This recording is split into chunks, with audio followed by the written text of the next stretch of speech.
അതായത് ഇതില് ഈ വിഷയം നമ്മളിപ്പോ ഇവിടെ സൂചിപ്പിച്ചു 3 കാര്യങ്ങളാണ് ഇവിടെ ഇന്നത്തെ ഒരു ചർച്ചയിൽ നമ്മൾ പരാമർശിക്കണമെന്ന് ആഗ്രഹിക്കുന്നത് എന്ന് പറഞ്ഞിരുന്നു. ഒന്ന്, ചേകനൂർ മൗലവിയുടെ തിരോധാനവുമായി ബന്ധപ്പെട്ടിട്ടുള്ള ഒരു ഓർമ്മ, ഒന്നാമത്തെ കാര്യം. 3 പതിറ്റാണ്ട് കഴിയുന്നു എന്ന് പറയുന്നു. 2, മാധ്യമം പത്രത്തിൽ വരുന്ന രാമായണ വിമർശനം, അതിനെ കുറിച്ചിട്ടുള്ള ഒരു കാര്യം. മൂന്നാമത്തത്, ഇപ്പൊ നമ്മൾ ഇവിടെ ചോദിച്ച ഈ നിർമ്മല കോളേജിൽ നിസ്കാരമുറി, ഇവിടെ ഗുരുമൂർത്തി പറഞ്ഞു അത് പള്ളി പോയി പറഞ്ഞാൽ മതി, അത് പിൻവലിക്കണം എന്നാണ് എന്റെ ഒരു അഭിപ്രായം. കാരണം എന്താ വെച്ച് കഴിഞ്ഞാൽ അങ്ങനെ അത് പറയാൻ വേണ്ടിയിട്ടുള്ള ഒരു നിസ്കാരമുറിയാണ് അവർ ചോദിച്ചത്, അത് കൊടുക്കാൻ കഴിയില്ല എന്നാണല്ലോ നമ്മളിവിടെ പറഞ്ഞത്. അപ്പൊ അതുകൊണ്ട് അത് പിൻവലിക്കണം എന്നാണ് എന്റെ ഒരു അഭിപ്രായം. കാരണം നമ്മൾ ആ സംഗതിയെയാണ് ഇവിടെ പരിശോധിക്കേണ്ടത്. അപ്പൊ അതിൽ ആദ്യം തന്നെ ചേകനൂർ മൗലവിയുടെ വിഷയത്തിലേക്ക് വന്നു കഴിഞ്ഞാൽ, ചേകനൂർ മൗലവി ഇവിടെ ഉയർത്തിപ്പിടിച്ചത് എന്താണ്? ചേകനൂർ മൗലവി ഒരേ ഒരു കാര്യമാണ് ഇവിടെ ഏറ്റവും കൂടുതൽ ഊന്നി പറയാൻ വേണ്ടി ആഗ്രഹിച്ചിരുന്നത്. അത് ഇന്ത്യ എന്ന് പറയുന്ന രാജ്യം, ആ രാജ്യത്ത് നമ്മൾ ഏറ്റവും കൂടുതൽ എടുത്തു പറയുന്ന കാര്യം അത് സെക്യുലറിസം, 2 ജനാധിപത്യം, അതിലെ സെക്യുലറിസം എന്ന് പറയുന്ന ഒരു വിഷയം. മതേതര ഇടങ്ങൾ, ആ മതേതര ഇടങ്ങളിൽ ഏതെങ്കിലും ഒരു പ്രത്യേക മതം കൂടുതലായിട്ട് മതം കുത്തിയിറക്കുന്നുണ്ടെങ്കിൽ അതിനെയാണ് ചേകനൂർ മൗലവി ഒളിഞ്ഞും തെളിഞ്ഞും അവിടെ ആക്രമിച്ചുകൊണ്ടിരുന്നത്, തന്റെ ആശയപരമായിട്ടുള്ള ഒരു അക്രമം. അതിൽ ഏറ്റവും പ്രധാനമായിരുന്നു അദ്ദേഹം പല കാര്യങ്ങൾ ചെയ്തതിൽ ഈ ബാങ്ക് വിളിക്ക് എതിരെ അദ്ദേഹം നടത്തിയിട്ടുള്ള ഒരു കാര്യം. എന്ന് വെച്ചാൽ എന്തിനാണ് ഈ മൈക്ക് വെച്ചിട്ട് ബാങ്ക് വിളിക്കുന്നത് എന്ന് അദ്ദേഹം ചോദിക്കുമ്പോൾ ആ ചോദ്യത്തിന്റെ ഉത്തരം അല്ലെങ്കിൽ അതിന്റെ അർത്ഥം എന്താണ്? അതിന്റെ ആവശ്യമില്ല എന്ന് പറയുമ്പോൾ ഒരു മതേതര സമൂഹത്തിൽ ഇങ്ങനെ അറബിയിൽ വിളിച്ചു കൂവാൻ പറ്റിയ സാധനമാണോ? അതിന്റെ അർത്ഥം അവർ അറിഞ്ഞാൽ എന്തായിരിക്കും സ്ഥിതി എന്നുള്ള ഒരു രീതിയിലേക്ക് വരുമ്പോൾ എന്താണ് ഇവിടെ പറഞ്ഞു വെക്കുന്നത്? അപ്പോൾ തികച്ചും തെറ്റായിട്ടുള്ള ഒരു കാര്യമാണെന്ന് ചേകനൂർ മൗലവി എന്ന് പറയുമ്പോൾ അതിന്റെ പിന്നിൽ നിൽക്കുന്നത് ഈ സെക്യുലറിസം തന്നെയാണ്. അതായത് സെക്യുലർ ഇടങ്ങളിൽ ഏതെങ്കിലും ഒരു മതത്തിൻ്റെതായിട്ട് ഇത്തരം കാര്യങ്ങൾ പറഞ്ഞു വെച്ചാൽ അത് മറ്റുള്ള മതങ്ങൾക്കും വലിയ തോതിൽ പ്രചോദനമാകുവാനും അതിന്റെ പേരിൽ ഒരു മത്സരം തന്നെ ഇവിടെ ഉണ്ടാകാനുള്ള സാധ്യതയാണ് ഇവിടെ നിലനിൽക്കുന്നത്. ഇപ്പൊ നമ്മൾ ഈ നിർമ്മല പള്ളി കോളേജിലേക്ക് വരുമ്പോൾ, നിർമ്മല പള്ളി എന്ന വായിൽ വരുന്നത്, നിർമ്മല കോളേജിലേക്ക് വരുമ്പോൾ അവിടെ പോലും എന്താ അതിന്റെ മറുപടി പറയുന്നത്? ഇന്ന് നിങ്ങൾക്ക് പള്ളി തന്നാൽ നാളെ നിങ്ങൾക്ക് ഇവിടെ അമ്പലം വേണമെന്ന് പറഞ്ഞ ആൾ വരും എന്ന ചോദ്യം അവിടെ വരുമ്പോൾ ഇത് തന്നെയാണ് ചേകനൂർ മൗലവി അവിടെ ഉദ്ദേശിക്കുന്നത്, പറഞ്ഞില്ല എന്നേ ഉള്ളൂ. ഇനി രണ്ടാമത്തെ ഒരു പ്രധാനപ്പെട്ട കാര്യം, ഇവിടെ മാധ്യമ പത്രത്തിലെ ഈ രാമായണ വിമർശനം, എന്താണ് അതിന്റെ കുഴപ്പമായിട്ട് നമ്മൾ പറയുന്നത്? ആ പത്രം എന്നല്ല, ഏത് പത്രത്തിലായാലും രാമായണത്തെ വിമർശിക്കാനുള്ള അവകാശം അത് ഏതൊരു വ്യക്തിക്ക് ഇവിടെ ഉണ്ട്, അത് ശ്യാംകുമാറിനുണ്ട്. അതിനോടൊപ്പം തന്നെയാണ് ഞാൻ നിൽക്കുന്നത്. പക്ഷെ പ്രശ്നം എന്താണ്?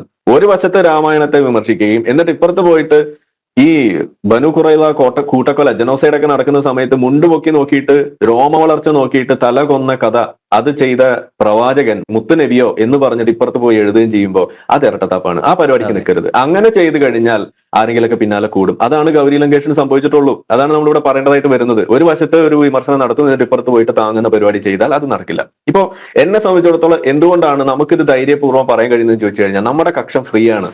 ഒരു കക്ഷത്തിലും ഒരു സാധനവും നമ്മൾ തിരികെ വെച്ചിട്ടല്ല ഒരു കാര്യവും പറയുന്നത്. ഹിന്ദു മതത്തെ വിമർശിക്കേണ്ടി വന്ന അതിനെ നമ്മൾ പറയും, ജാതി വ്യവസ്ഥിതിക്കെതിരെ നമ്മൾ ഉച്ചത്തിൽ സംസാരിക്കുന്നത് അതുകൊണ്ടാണ്. ഇസ്ലാമിലെ പ്രശ്നങ്ങൾ ചൂണ്ടിക്കാണിക്കാൻ കഴിയുന്നത് എന്തുകൊണ്ടാണ്? നമ്മുടെ ആ കക്ഷത്തിൽ ഒന്നും ഇരിപ്പില്ല. നമ്മളത് ഫ്രീ ആക്കിയിട്ട് തന്നെയാണ് പറയുന്നത്. നമുക്ക് അങ്ങനെ ഒന്നിനെ താങ്ങേണ്ട ആവശ്യമില്ല എന്നതുകൊണ്ട് തന്നെയാണ്. അപ്പോ നിങ്ങൾ സംഘികളെ പേടിക്കുന്നു, സംഘപരിവാർ വളരും എന്നൊക്കെ പറഞ്ഞിട്ട് വിഷയങ്ങളിൽ വിവരിക്കാൻ വേണ്ടി നോക്കുമ്പോൾ സംഭവിക്കുന്ന എന്താണ്? സത്യത്തിൽ നിങ്ങൾ ഇവർക്കുള്ള നല്ല വളമുള്ള മണ്ണാണ് ഒരുക്കിക്കൊണ്ടിരിക്കുന്നത്. ഈ വിഷയം പോലെ നിങ്ങൾ എടുത്തു നോക്കൂ. ഈ നിർമ്മല കോളേജിലേക്ക് വരികയാണെന്നുണ്ടെങ്കിൽ കാലം ഇത്രയായിട്ട് ആ ഒരു കോളേജ് അവിടെ നിലനിൽക്കുന്നു. ഇത്ര നാളിന്റെ ഇടയ്ക്ക് എപ്പോഴെങ്കിലും ഒരു അമ്പലം വേണമെന്ന് പറഞ്ഞിട്ട് ഏതെങ്കിലും കുട്ടികൾ വന്നിട്ടുണ്ടോ? ഇതുവരെ വന്നിട്ടില്ല. ഇനി MES സ്ഥാപനങ്ങൾ ഇവിടെ നടക്കുന്നു, ഇലാഹിയ കോളേജ്, അങ്ങനെ പല പല ഇസ്ലാമിക് പേരുകളുള്ള കോളേജുകൾ ഇവിടെ ഉണ്ട്. ഏതെങ്കിലും അത്തരത്തിലുള്ള ഒരു കോളേജിൽ ഈ കാലഘട്ടത്തിനിടയിൽ എപ്പോഴെങ്കിലും ഞങ്ങൾക്കൊരു ചാപ്പൽ വേണമെന്നോ അതല്ലെങ്കിൽ ഒരു അമ്പലം വേണമെന്നോ ആവശ്യപ്പെടുന്ന ഒരു ഇൻസ്റ്റൻസ് നിങ്ങൾക്ക് കാണിച്ചു തരാൻ കഴിയില്ല. എന്നാൽ ഞാൻ പറയുന്നു, ഇതുപോലുള്ള സംഗതി, നിസ്കരിക്കാൻ സ്ഥലം വേണമെന്ന് പറയുന്ന സംഗതി, ഇത് ഒരു തവണയല്ല, 100 തവണയല്ല, 1000 തവണ കാണിച്ചു തരാൻ കഴിയുന്നു. മാത്രമല്ല, അങ്ങനെ നിസ്കാരമുറി വേണമെന്ന് പറഞ്ഞ് അത് ആവശ്യപ്പെട്ട് പ്രിൻസിപ്പാളിന്റെ മുന്നിൽ പോയി നിന്ന് ആവശ്യപ്പെട്ട ഒരു വ്യക്തിയാണ് ഞാൻ. എനിക്കത് പറയാൻ കഴിയും. ഞാൻ പോലും അത് ചോദിച്ചിട്ടുണ്ട്. ഞാൻ പഠിച്ച ഹോമിയോ കോളേജിൽ എന്റെ പ്രിൻസിപ്പാളിന്റെ അടുത്ത് ഞാൻ പോയി ചോദിച്ചാണ്, സാറേ ഞങ്ങൾക്ക് നിസ്കരിക്കാൻ മുറി വേണം എന്ന് പറഞ്ഞപ്പോ അന്ന് എന്റെ പ്രിൻസിപ്പാൾ പറഞ്ഞത് ഇത് തന്നെയാണ്. ഒരു കൊങ്ങണി മാനേജ്മെന്റ് കോളേജാണത്. അവര് പറഞ്ഞു, ഇല്ല ആരിഫ്, അത് നടക്കില്ല. ഇവിടെ അത് നിങ്ങൾക്ക് അത് ചെയ്തു കഴിഞ്ഞാൽ ബാക്കിയുള്ള ആളുകൾക്ക് അത് വേണ്ടി വരും എന്ന് പറഞ്ഞിട്ട് അന്ന് എന്നെ പിന്തിരിപ്പിച്ചു. ഓക്കെ സാർ എന്ന് പറഞ്ഞ് ഞാൻ അവിടുന്ന് പിന്തിരിഞ്ഞു. എന്നാൽ ആ കോളേജിൽ, ഇതിപ്പോ നിർമ്മല കോളേജിൽ 300 മീറ്റർ അകലെ ഒരു പള്ളി ഉണ്ടെന്ന് പറയുമ്പോൾ ഞങ്ങൾ വെള്ളിയാഴ്ച പോയിരുന്നത് 7 കിലോമീറ്റർ ബൈക്ക് ഓടിച്ച് ബസ് കയറിയിട്ടാണ് ഞങ്ങൾ പോയിരുന്നത്. അവിടെയുള്ള ഒരു പെൺകുട്ടി പോലും അങ്ങനെ നിസ്കരിക്കുന്ന ഒരു അവസ്ഥ ഉണ്ടായിരുന്നില്ല. അവര് പിന്നെയും എന്താ ചെയ്തത്? അവര് അവിടെ ഉള്ള ലഭ്യമായ സ്ഥലങ്ങളിൽ അവര് നിന്ന് നിസ്കരിച്ചു പോന്നു. അപ്പൊ ഞാൻ പറയുന്നത്, ഇവിടെ 2-3 കാര്യങ്ങൾ നമ്മൾ എടുത്തു പറയേണ്ടി വരികയാണ്. ഒന്ന്, ഈ സെക്യുലറൈസേഷൻ എന്ന് പറയുന്ന ഒരു കാര്യം. ഇവിടെ ഇപ്പോ ആദ്യം സംസാരിച്ച വ്യക്തി അബ്ദുള്ള ദീർഘനേരം സംസാരിച്ചു. ഒരു തവണയെങ്കിലും അദ്ദേഹം പറഞ്ഞു, അതായത് അങ്ങനെ ഒരു സംഗതി ചെയ്യുന്നതിൽ അത് സെക്യുലറൈസേഷൻ അല്ലെങ്കിൽ ഒരു സെക്യുലർ ഇടങ്ങൾ സെക്യുലർ ആയിട്ട് നിലനിർത്തുന്നതിന് ഇതൊരു അപകടമാണ്, ഇത് ശരിയല്ല എന്നൊരു ധ്വനി അവിടെ വന്നോ? ഇല്ലല്ലോ. അവിടെ എന്താ പറഞ്ഞു വെച്ചത്?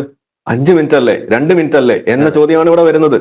അശ്ലീലമാണ് പറയുന്നത്. ഇത് തന്നെയാണ് ഈ ബാഗിന്റെ വിഷയത്തിലും ചേകനൂർ മൗലവിയുടെ അടുത്തും അന്നും ഇന്നും ഒക്കെ പറഞ്ഞുകൊണ്ടിരിക്കുന്നത്. അത് തന്നെയാണ്. 1 മിനിറ്റ് അല്ലേ? അപ്പോ ദീപാവലിക്ക് പടക്കം പൊട്ടിക്കുമ്പോ ഇപ്പൊ എന്താ പറയുന്നത്? 1 സെക്കൻഡ് പടക്കമല്ലേ എന്ന് പറയുന്ന അവസ്ഥ ഇവിടെ വരുന്നത് അതുകൊണ്ടാണ്.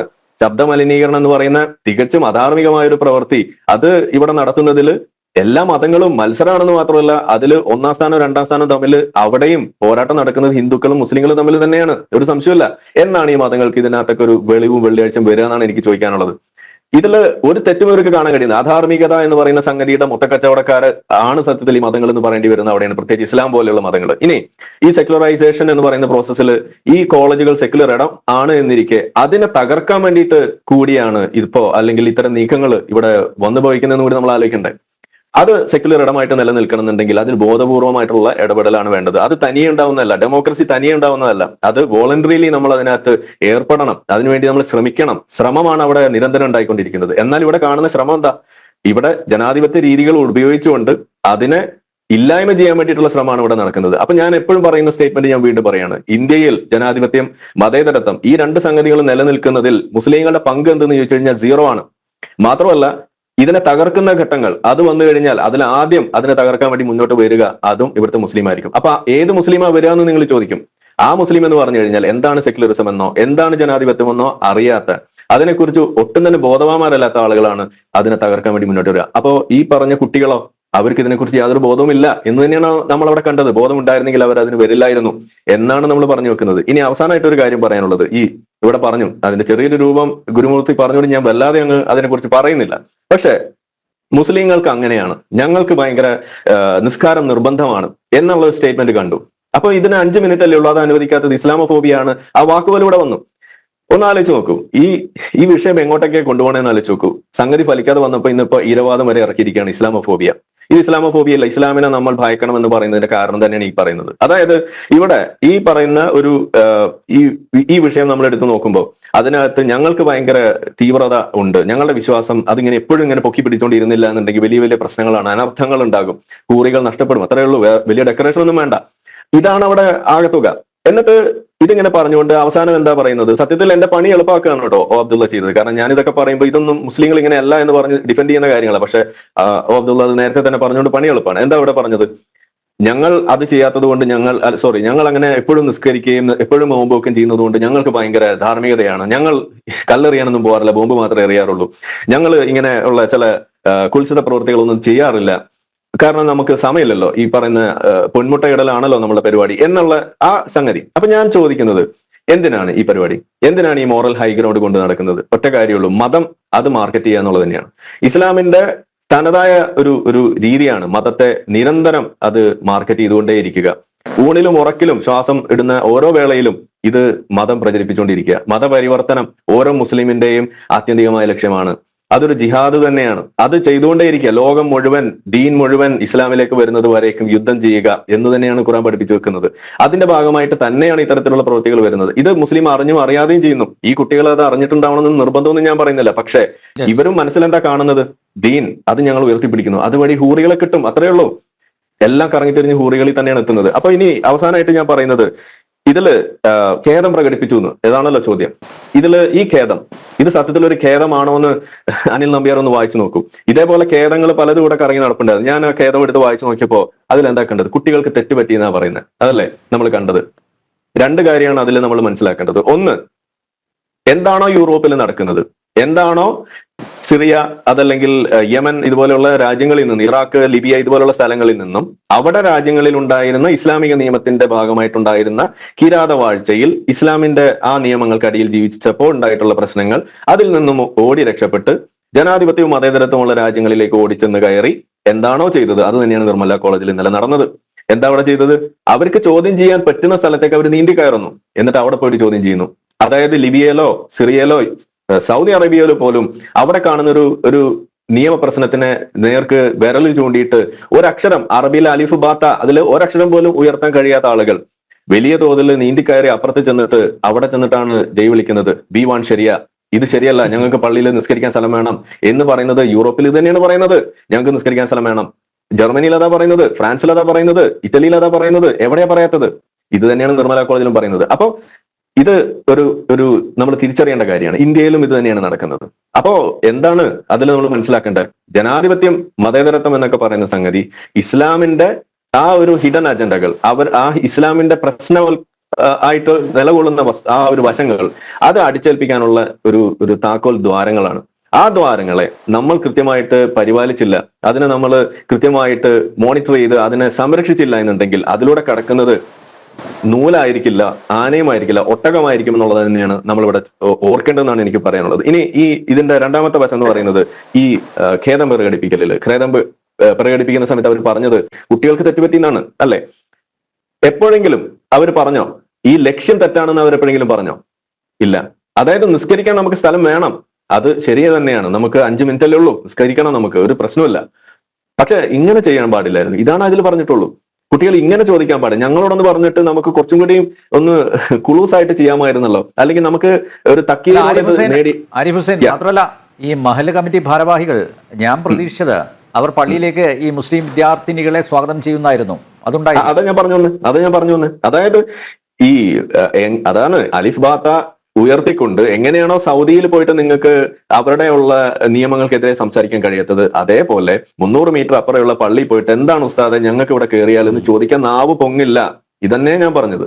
പകരം പൊങ്ങുന്നത് എവിടെയാണ്? അത് നിർമ്മല കോളേജിലെ പ്രിൻസിപ്പാളിന്റെ ഓഫീസിൽ മാത്രമേ പൊങ്ങുള്ളൂ. അത് തന്നെയാണ് ഞാൻ പറഞ്ഞത്. അതാണ് ഇവിടെ നമ്മൾ കണ്ടത്. ഇത് തന്നെയാണ് സൗദിയിൽ കാണുന്നത്, യൂറോപ്പിൽ കാണുന്നത്, ലിബിയയിൽ കാണുന്നത്, യൂറോപ്പിൽ കാണുന്നത്. അപ്പോ ഇനി അവസാനമായിട്ട് ഞാൻ പറഞ്ഞത് ഇത്രയേ ഉള്ളൂ. അതായത് ഈ ഖേദപ്രകടനം അതൊരു കാപട്യമാണ്.